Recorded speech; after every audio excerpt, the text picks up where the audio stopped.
Bhí ungtas na himróirí dús ach an sin, ghlach sa dananta smachtar a gluthe, agus tuisc nach raibh sé imirt le ceachtar den dáireann, scoráil sé cúil don dáthaobh agus chuir sin fearg an domhnar thug go léir.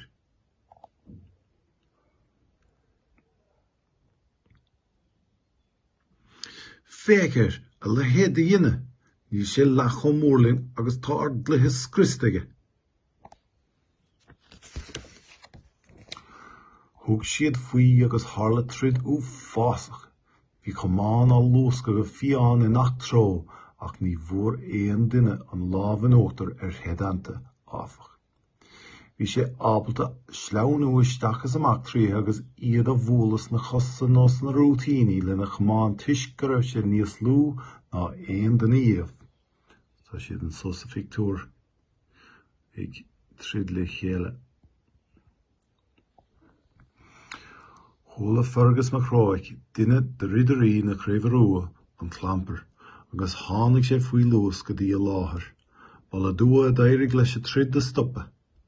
Dheire, nuair a d'éirigh an buachlaí as a scradíl agus nuair a thuig Fergus cad a bhí tar éis tarlú, labhair sé leis a strán séir.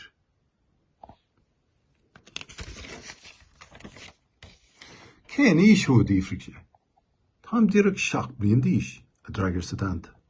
7 mbliana. Ceapan gur feardaim tú a chur nathanna de chun chóir. Ní minic éiríonn le duine nach bhfuil ach 7 mbliana an bua a áil an dá chinn ó nabhain bhacha. Tháinig náire an domhanar na himróirí eile nuair a chola siad é sin agus bhuailligh ar a gcuid ferige.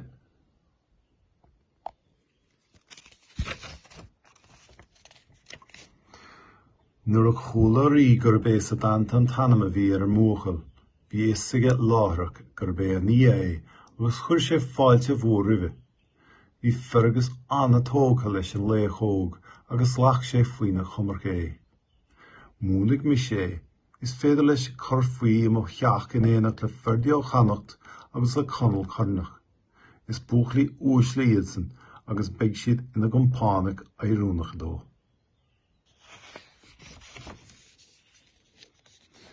Behear go raibh sa dananta ar a rathí ba chopóla ná an bhacha. Bhí ar a chumas a chlaomh agus a chlé a úsáid le cruinneas marafach, bóchan ar a imreoir fitheile a bear. Na cinntií ba chríochna a dhéanamh agus a bheith dílis do cumrádatha arm. Rinne sé buan charda le lindó a bheith ina chónaí le Fergus, ferdia agus conal carnach, anam charda ar feadh a saoil.